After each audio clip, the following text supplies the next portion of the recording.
दोस्तों सलाम, नमस्ते, आदाब, जोहार।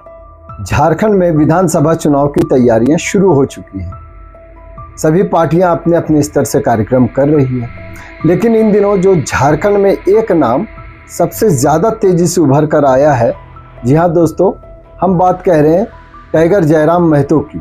महज 29 साल के इस युवा ने पिछले लोकसभा में जो प्रदर्शन किया, इनकी पार्टी ने जो प्रदर्शन किया, इसके बाद से ये गदगद है, लेकिन बिना थके, बिना डरे, बिना रुके ये लगातार चल रहे हैं। लोकसभा चुनाव से हटने का ऑफर भी मिला था 25 करोड़ का, एक दो नहीं दोस्तों, 25 करोड़ का ऑफर था कि वापस हो जाएं, बैक हो जाएं। खुद इसकी जानकारी जयराम महतो ने दी थी, लेकिन ये युवा झुकने वाला नहीं, न बिकने वाला है। यही वजह है कि आप देखेंगे कि लगातार इनके चाहने वालों की संख्या में इजाफा हो रहा है। सत्ता पक्ष ही नहीं, विपक्ष भी, यानी इंडिया गठबंधन और एनडीए गठबंधन दोनों ही परेशान हैं, क्योंकि जिस प्रकार से युवाओं का सहयोग इनको मिल रहा है, सपोर्ट इनको मिल रहा है, युवा इनके दीवाने हैं। बात गिरिडीह की हो, कोल्हान की हो, संथाल की हो या गुमला सिमडेगा की हो, हर जगह जहाँ जहाँ इनका कार्यक्रम होता है, युवाओं की भीड़ लगी रहती है, महिलाओं की भीड़ लगी रहती है। इनके चाहने वाले चाहते हैं कि ये सीएम बने। दरअसल इनको अभी से ही डिप्टी सीएम का ऑफर आ चुका है। कई पार्टियां इन्हें कह रही है कि बस 2-3 सीट जीत कर आ जाएं और डिप्टी सीएम का पद ले लें। इस बात की भी जानकारी उन्होंने खुद ही दी थी, आपको याद होगा, हमने अपने वीडियो में दिखाया भी था। लेकिन मैंने पहले भी कहा है कि जो सीएम पद का दावेदार हो, जिनके चाहने वाले चाहते हैं कि ये युवा सीएम बने, वो डिप्टी सीएम क्यों बने? अभी से ही सत्ता पक्ष हो या विपक्ष हो, उन्हें परेशान है। कई नेता इंडिविजुअली परेशान है, कई विधायक जो हैं अब उनको अपनी विधायकी खतरे में लग रही है। लेकिन दोस्तों, झारखंड ही नहीं, झारखंड के बाहर भी इनके टशन से लोग टेंशन में हैं, और वो भी वैसे कद्दावर नेता जो प्रधानमंत्री को टक्कर दे। जी हाँ, हम बात कह रहे हैं बंगाल की मुख्यमंत्री ममता बनर्जी। दीदी के बारे में कहा जाता है कि दीदी कभी घबराती नहीं है, लेकिन जिस प्रकार से पुरुलिया में एक कार्यक्रम के दौरान झारखंड के टाइगर ने दहाड़ लगाई है, जिस प्रकार से वहाँ ऐलान कर दिया है, कई लोग टेंशन में वहाँ भी आ गए। झारखंड में तो टेंशन में थे ही, बगल के पड़ोसी राज्य के कई विधायक और मंत्री भी टेंशन में हैं। दरअसल पुरुलिया में टाइगर जयराम महतो ने एक बड़ी घोषणा कर दी है। अब इस घोषणा के बाद से वहाँ के लोगों को टेंशन हो गया है कि अगर जयराम महतो सरकार में आते हैं तब तो उनके लिए भी परेशानी हो जाएगी। एक बड़ी मांग जो दब गई थी, जो चुप हो गई थी, अब फिर से वो आवाज़ उठने वाली है। अगर ऐसा हुआ तो जाहिर सी बात है कि बंगाल को तो टेंशन हो ही जाएगा, यानी दीदी के लिए एक बड़ा टेंशन हो गया है। वही दोस्तों, उन्होंने भाषण में कई चीज़ें कही। उन्होंने बात ही बात में प्रधानमंत्री नरेंद्र मोदी को भी नहीं छोड़ा। अब आप सोचेंगे कि किस तरह से, तो आपको बताएं कि ये युवा जो 29 साल का युवा है, महज 2 सालों में 4000 से अधिक सभाएं कर चुका है। जिनको बोलने में परेशानी, जिनको कई तरह की बीमारियां भी हो चुकी है, दांत की बीमारी भी है और बोलने में भी परेशानी है, गले में परेशानी है, उसके बावजूद ये रुकने का नाम नहीं ले रहा है, ये थकने का नाम नहीं ले रहा है। इसकी मंजिल कुछ और है, और इनके सपोर्टर भी जानते हैं कि इनकी मंजिल जो है वहाँ तक इनको पहुँचे बिना चैन नहीं है। और इनके साथ जो जुड़ने वाले लोग हैं, उनकी दुआओं में, उनके आशीर्वाद में भी यही है कि टाइगर जयराम महतो झारखंड के सीएम बने। अब दोस्तों, सीएम बनते हैं, नहीं बनते हैं, या इस बार कितना प्रभावशाली रहता है उनका विधानसभा चुनाव, क्योंकि लोकसभा में जिस प्रकार से उनके पार्टी का, यानी उनकी जो समिति थी JBKSS के उम्मीदवारों ने जो प्रदर्शन किया, वो अद्भुत था। जाहिर सी बात है, इससे कई लोगों को तो टेंशन अभी से ही हो गई है। कई विधायक अपनी कुर्सी बचाने में लगे हुए हैं कि किसी तरह से इस बार वो बच जाए, क्योंकि टाइगर जयराम महतो का क्रेज दिनों दिनों दिन लगातार बढ़ता जा रहा है। उनका जादू सभी युवाओं के सिर चढ़कर बोलने लगा है। अब यह अलग बात है कि इस विधानसभा चुनाव में कितनी सीटें जीत पाते हैं, झारखंड की राजनीति में कितना दखल उनका बनता है, लेकिन ये भी माना जा रहा है कि अगर 4-5 सीट भी टाइगर जयराम महतो जीत लेते हैं तो झारखंड के नए किंग मेकर होंगे। जिस प्रकार से हमेशा कहा जाता रहा है कि आजसू किंग मेकर की भूमिका में झारखंड में रहता रहा है, उसी तरह अब टाइगर के चाहने वालों को ये उम्मीद है कि वो किंग मेकर बने, सीएम बने, और सीएम से कम कोई भी उनको मानने को तैयार नहीं। तो दोस्तों, आखिर टाइगर जयराम महतो ने बंगाल में क्या कह दिया, क्यों टेंशन में है दीदी, आइए आपको हम पूरी बात सुनाते हैं कि उन्होंने क्या क्या कहा। दोस्तों, आखिर टाइगर जयराम महतो ने पुरुलिया में ऐसी क्या बात कह दी कि जिससे दीदी को भी टेंशन हो गया है। हम ये बात आपको सुनाएंगे, लेकिन उससे पहले गुजारिश है दोस्तों, आप लोगों का बहुत सहयोग मिल रहा है, इसके लिए बहुत बहुत धन्यवाद।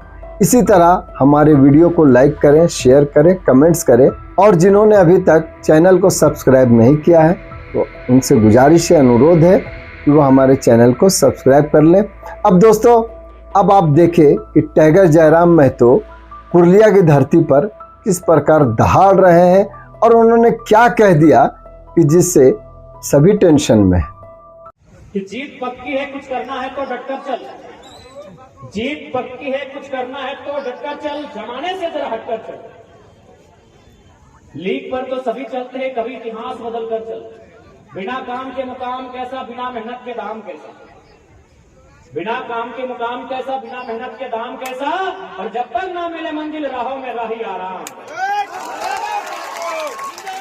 सोच मत साकार कर अपने कर्मों से तू प्यार कर, सोच मत साकार कर अपने कर्मों से तू प्यार कर, मिलेगी मंजिल तेरी ना किसी का इंतजार। सोच मत साकार कर अपने कर्मों से तू प्यार कर, मिलेगी मंजिल तेरी ना किसी का इंतजार कर। जो चले थे अकेले, आज उनके पीछे मेले हैं, और जो रह गए इंतजार करते करते उनकी जिंदगी में आज भी झमेले हैं। तो कुछ बनना चाहते हो, कुछ करना चाहते हो, अपनी पहचान अलग बनाओ। भीड़ के साथ चलोगे, भले भीड़ में तो डर नहीं लगेगा, लेकिन पहचान भी नहीं मिलेगी। झारखंड में अपना लीग अलग बनाया, मालूम है ना? झारखंड के विधायक, सांसद, मंत्री भाषण देते हैं स्टेज में, हम कहां से देते मालूम है? स्कॉर्पियो के छत से देते। हाँ, इंस्टाग्राम में हमारा वीडियो मिल जाएगा, देख लीजिएगा। टाइगर जयराम 1932। अपना पहचान अलग बनाओ। नेता लोग भाषण कहां करते हैं? स्टेज से, और हम स्टेज के आगे स्कॉर्पियो खड़ा करते हैं, 4 कदम पीछे जाते हैं और छलांग लगा के स्कॉर्पियो पे, उसके बाद कमर में अपना गमछा बांधते हैं और फिर टाइगर के साथ बात करते हैं। क्योंकि फिलहाल झारखंड में एक नई आवाज आई है, भले आपसे हम बहन लोग से पूछ रहे थे तो आधे लोग जान रहे थे कि हाँ आपको पहचानते हैं, देखे हैं, तो आपको जानकारी होना चाहिए। झारखंड में हम लोग एक जोरदार आंदोलन किए हैं, और उस आंदोलन का परिणाम ये हुआ है कि झारखंड के इतिहास में फर्स्ट टाइम कोई लड़का जिसका उम्र 29 साल है, उसने लोकसभा के चुनाव में 3.5 लाख वोट लाया है, वो भी इंडिपेंडेंट। झारखंड के इतिहास में पहली बार हुआ है कि अब नेताओं के सपनों में वोट की कहानी नहीं आती है, राजा रानी की कहानी नहीं आती है, नेताओं के सपने में टाइगर जयराम महतो आते हैं। चूंकि ये खेल का मैदान है, इसलिए राजनीति की बात नहीं करेंगे। खेल, सबसे पहला बात, खेल का मतलब ये होता है मेल। आज खासकर हमारी बहन लोग खेल रही थी, देखकर बड़ा अच्छा लगा, क्योंकि आज जो घटनाएं आप देखते हैं, चाहे वह घटना दिल्ली में हो, निर्भया के रूप में, बंगाल में हो या झारखंड में हो, जब बेटियों के साथ इस प्रकार की घटनाएं देखते हैं तो बड़ा दुख होता है, बड़ा खेद होता है। तो इसीलिए हम बहन लोग को एक संदेश देना चाहेंगे कि यदि उन घटनाओं से आपको बच के रहना है, उन घटनाओं का यदि आपको सामना होता है, उनसे बच के रहना है, तो हम प्रयास करेंगे कि आप लोग प्रयास करिए कि आज जिस प्रकार बहन लोग फुटबॉल के मैदान में अगर अपना पराक्रम, अपना शौर्य दिखा रही हैं, ऐसा ही पराक्रम अपने जीवन में भी दिखाएं। देखिए आज जो घटनाएं, क्योंकि ये लड़की लोग का मैच था, बहन लोग का मैच था, इसलिए हम थोड़ा सा नारी सुरक्षा पे बात करेंगे। आज जो घटनाएं घटती हैं, नो डाउट उसमें सरकार ही नहीं, हमारे संस्कार की भी दोष है। केवल अगर हम लोग सरकार को दोष देने जाएंगे, सरकार के माथे सारा ठीकरा फोड़ने जाएंगे तो उचित नहीं होगा। कुछ दोष हमारे संस्कार में भी है। तो बहनों से हम यही संदेश देंगे कि आप लोग भी थोड़ा प्रयास करिए, क्योंकि आज थोड़ा सा बहन लोग भी देखते हैं मोबाइल की दुनिया में खो गई है, इंस्टाग्राम फिल्टर्स की दुनिया में खो गई हैं, तो आप उस दुनिया से बाहर आइए। आज हमारी बहन लोग चांद की तरह अपने आप को दिखाना चाहती है। देखिए चांद का सम्मान चकोर से होता है, तो ठीक उसी प्रकार यदि हमारी बहन लोग आप अपने आप को चांद की तरह दिखाना चाहेंगे तो चोर लोग आपको नजर उठा के देखेंगे। आप अपने आप को सूरज बनाओ, उनकी आंखें भस्म हो जाएंगी, उनकी आंखें छोटा ही भस्म हो जाएगी। तो ये संदेश मेरा बहन लोग के लिए होगा। अच्छा लगा कि आप फुटबॉल के मैदान में खेली, और हमने सबसे पूछा तो 8वीं क्लास में पढ़ रही है, 9वीं क्लास में पढ़ रही है, कॉलेज वाली है, तो अच्छा लगा कि हमें 8वीं क्लास यानी 14 साल 15 साल 16 साल की बहन लोग हैं, तो बड़ा अच्छा लगा कि आप उस दुनिया से बाहर आए हैं जिस दुनिया को हम लोग मोबाइल कहते हैं। क्योंकि आज हमारी दुनिया मोबाइल हो चुकी है। आज प्राइवेसी के नाम में, प्राइवेट के नाम में, प्राइवेट के नाम में हम इतने प्राइवेट हो गए हैं कि हमें मालूम ही नहीं कि हमारे गांव के बगल से होकर कौन सी नदी गुजरती है। हमने ये प्राइवेट के चक्कर में हमने अपने आप को इतना प्राइवेट कर लिया है कि अब हमें ये मालूम भी नहीं है कि हमारी फसलों का नाम क्या है, हमारे जो खेतों में सब्जियां उगाई जाती है उसका नाम हम भूल चुके हैं। तो मेरे ये कहने का मतलब है कि खेल की दुनिया में आइए, खेल के मैदान में आइए, खेल को खेलिए। इससे आप शारीरिक मजबूत होंगे, इससे आप मानसिक मजबूत होंगे, और जीवन की हर एक परिस्थितियों का आप सामना करेंगे। और एक बात तो स्पष्ट है कि देखिए भले जो खेलता हो उसे गरीबी छू सकती है, क्योंकि हम लोग मिडिल क्लास फैमिली से हैं, हमारा सवाई मिडिल क्लास से चला बुटी कि अगर हम खेलने वाले हैं तो उनको गरीबी छू सकती है, लेकिन याद रखिएगा बीमारी कभी नहीं छू सकती। जो खेलते हैं ना उनको गरीबी छू सकती है, वो गरीब हो सकते हैं लेकिन वो बीमार नहीं हो सकते हैं। आज मैं आपको अपनी कहानी बता रहा हूं, हम भी आपकी तरह खिलाड़ी हैं, इसीलिए आज पूरे बीते 2 सालों में झारखंड में लगभग हम 4000 सभा किए। 2 सालों में दिन होता है 700, लेकिन हमने सभा कितना किया है? 4000। देश के प्रधानमंत्री अपना जीवन में उतना सभा नहीं किए होंगे। हम 2 दिन पहले कोल्हान में थे, सरायकेला, पूर्वी सिंह, पश्चिमी सिंहभूम में, वहां हमने एक दिन में 27 मीटिंग किया था। 27 मीटिंग यानी 27 जगह भाषण दिए थे एक दिन में। तो ये तो नो डाउट है कि आपको बीमारी नहीं छुएगी। और उसके बाद आप एक बात हमेशा याद रखिएगा, पता नहीं आपके पुरिया में शहर टाइप का क्षेत्र है कि नहीं, क्योंकि हम लोग धनबाद जाते हैं, बोकारो है तो शहर है। तो वहां क्या होता है कि जो लोग रिटायर हो जाते हैं ना, वो सुबह सुबह मॉर्निंग में उठते हैं और दौड़ने के लिए जाते हैं। 60 साल की उम्र है, 65 साल की उम्र है, तो पता है वो 60 साल की उम्र में दौड़ने क्यों जाते हैं? बुढ़ापा में ग्राउंड में क्यों दौड़ते मालूम है? क्योंकि उन्होंने जवानी में दौड़ नहीं लगाया।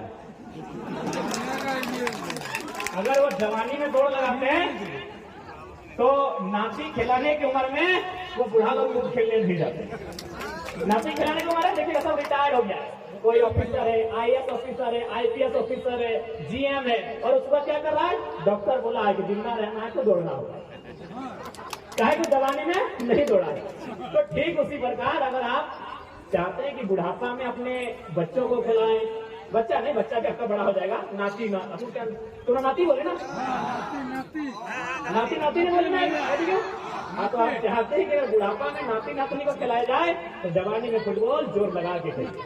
2 घंटा तो जरूर अपने शेड्यूल में बना के दीजिए। उसके बाद देखिए जो खेल होता है ये मेल करता है। आपने, मैं एक ऐसे शख्स का नाम ले रहा हूं जिनका संबंध है आपके पश्चिम बंगाल से, हालांकि अभी वो क्षेत्र शायद कटक उड़ीसा हो चुका है। स्वामी विवेकानंद तुम्हारा सवाल जाने भारत रत्न संत महापुरुष वो हमेशा कहते थे कि भारत के युवाओं को फुटबॉल खेलना चाहिए। ये हमारा स्टेटमेंट नहीं है, ये स्टेटमेंट इस देश के एक महापुरुष जिन्हें संत कहते हैं और उनके नाम पर 12 जनवरी को भारत देश में युवा दिवस मनाया जाता है। वो क्या कहते थे कि भारत के युवाओं को फुटबॉल खेलना चाहिए। क्यों कहते थे? क्योंकि स्वामी विवेकानंद का जो समय था वो समय कौन सा था? 1861 से लेके 1891-92 का समय था। यानी उस समय भारत अंग्रेजों के अधीन था और उस समय जाति प्रथा चरम पर थी। एक दूसरी जात के लोग दूसरी जात के लोगों के साथ किसी प्रकार का संबंध नहीं रखते थे। तो विवेकानंद जी ने कहा कि भारत के युवाओं को फुटबॉल खेलना चाहिए, क्योंकि जब वो फुटबॉल खेलेंगे एक दूसरे से जुड़ेंगे। जैसे मैं अभी आपको उदाहरण देते हैं, हालांकि अभी हम लोग को फैसिलिटी है तो हर एक खिलाड़ी एक एक जर्सी अपना अलग पहनता है, लेकिन हम लोग जब फुटबॉल खेलते थे ना आपकी उम्र में तो 11 वही जर्सी होता था। 12वां खिलाड़ी को जब वो बाहर आता था उसका जर्सी पहनना पड़ता था। तो समझ के देखिए, अगर जब 12वां खिलाड़ी बाहर आता है और नया खिलाड़ी जब अंदर आता है वही जर्सी पहनता है, उस जर्सी से बदबू आ रहा है, उस जर्सी से पसीना आ रहा है, लेकिन फिर भी हम उसकी जर्सी को पहनते हैं। अभी अगर आपको कह दिया जाए कि आपकी सगी बहन है और उसने 2 दिन से कपड़ा नहीं पहना, आप पहनिए, आप बोलेंगे ठीक हम नहीं पहनेंगे। लेकिन फुटबॉल में ये नहीं होता है, आप उस जर्सी को पहनते हो और फिर खेलने जाते हो। इसीलिए विवेकानंद जी ने कहा था युवाओं को फुटबॉल खेलना चाहिए। ये आपके बीच जो भेदभाव है उसको तोड़कर आपको एक जगह लाके जोड़ता है। अभी आप यही जितनी बहन लोग बैठी हैं एक समाज की नहीं है। हमने परिचय लिया, कोई संथाल बहने हैं तो कोई कुर्मी बहने हैं तो कोई अन्य बहने हैं, लेकिन जब वैवाहिक संबंध होगा तो हमेशा याद रखिएगा आप अपने समाज को चयन करेंगे। लेकिन क्या आपने यहाँ चयन किया कि हमारे बगल में जो बैठी है वो हमारे समाज की है कि नहीं है? यही फुटबॉल है, किसी का नाम खेल है। यहाँ भेदभाव नहीं होता है, यहाँ डिस्क्रिमिनेशन नहीं होता है। तो इसलिए फुटबॉल खेल आपके जीवन में होना चाहिए। और चूंकि आप गांव से खेलने के लिए जाते हैं तो बड़ी उम्मीदें होती हैं। गांव से जब कोई ड्रीम लेकर आप बाहर जाते हैं तो बड़ी उम्मीदें होती है। उन उम्मीदों पे खरा उतरना भी एक बहुत बड़ा चुनौती होता है। लेकिन याद रखिएगा, चाहे खेल का मैदान हो या जिंदगी का कोई मोड़ हो, अगर आप 3D को फॉलो करते हैं, यदि आप 3D को फॉलो करते हैं तो किसी भी मोड़ में आपको कोई भी सक्सेस होने से नहीं रोक सकता। 3D का मतलब होता है पहला डी डिटर्मिनेशन। डिटर्मिनेशन यानी आपका इरादा, कि आप जो लक्ष्य बनाए हैं उसको लेकर कितने इरादा आपका क्या। दूसरा डी से होता है डेडिकेशन। डेडिकेशन यानी अपने आप को झोंक देना। जैसे अभी आप गिरे, बदले, चोट लगा, बारिश में खेले, गर्मी में खेले, ये डेडिकेशन लेवल है आपका। डिटर्मिनेशन यानी लक्ष्य को संकल्प के रूप में लेना, और डेडिकेशन यानी उस लक्ष्य को लेकर अपने आप को झोंक देना। लेकिन अंत में जो सबसे इंपॉर्टेंट होता है उसे डिसिप्लिन कहते हैं। Determination, dedication, discipline. अगर ये चीजें आप में होंगी तो नो डाउट आप अपने आप को बेहतर करके जाओगे। और जहां तक फुटबॉल खिलाड़ी का सवाल है, हमारे झारखंड के विनोद बाबू वो कहा करते थे, हमने तो सुना नहीं और उनके साथी सुनाते हैं कि फुटबॉल के खिलाड़ी में 4 एस का क्वालिटी होना चाहिए। पहला एस से होता है स्ट्रेंथ। स्ट्रेंथ यानी ताकत। देखिए फुटबॉल के खिलाड़ी है तो ताकत होना चाहिए, आपका बगल वाला तो धक्का मार के चल जाएगा। फुटबॉल के खिलाड़ी हैं तो एस का पहला क्वालिटी स्ट्रेंथ। अगर आप में ऊर्जा नहीं है, ताकत नहीं है, तो फुटबॉल का खेल आपके लिए नहीं है, आपको ताकत होना। दूसरी एस से होता है स्पीड। अगर आप में स्पीड नहीं है तो दूसरा आपका बॉल को लेकर आपसे आगे निकल जाएगा। Strength, speed. तीसरा एस से होता है स्टीमिना। स्टीमिना का मतलब आपको 90 मिनट, 40 मिनट, 60 मिनट खेलना पड़ता है। बहुत सारे खिलाड़ी 5 मिनट मैदान में उतरे, 2 बार कॉर्नर के बाएं से बाएं आए, बोला हमसे नहीं होगा। स्ट्रेंथ, स्पीड, स्टेमिना और सबसे इंपॉर्टेंट स्किल। आज बहनों ने भी बहुत सुंदर स्किल दिखाया। स्किल का तात्पर्य क्या है कि आपके पास स्ट्रेंथ है, ताकत क्या है, आपके पास स्पीड भी, आपने बड़ी गति के साथ गेम को लेकर चले गए डिबॉक्स में।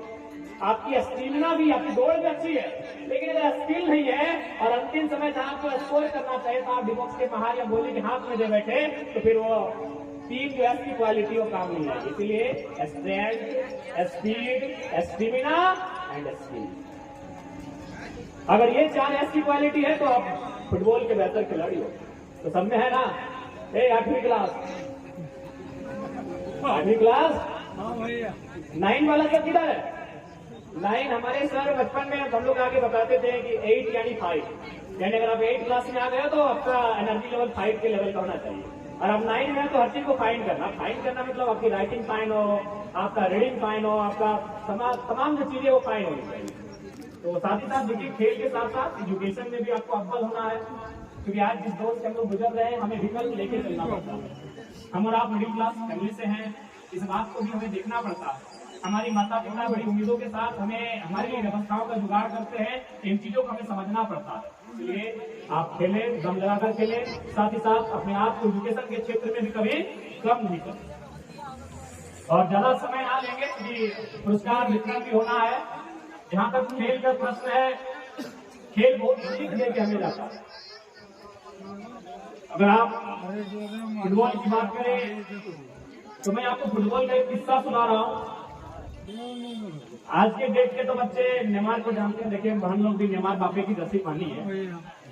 नेमार को आप जानते हैं, बापे को जानते हैं, रोनाल्डो को जानते हैं। अब पेले को जानते हैं? डू यू नो अबाउट पेले? तुमने पेले के थी नहीं? पेले जो क्रिकेट में स्थान सचिन तेंदुलकर का है, हॉकी में जो स्थान मेजर ध्यानचंद का है, फिल्म इंडस्ट्री में जो स्थान अमिताभ बच्चन का है, वही स्थान फुटबॉल की दुनिया में पेले का।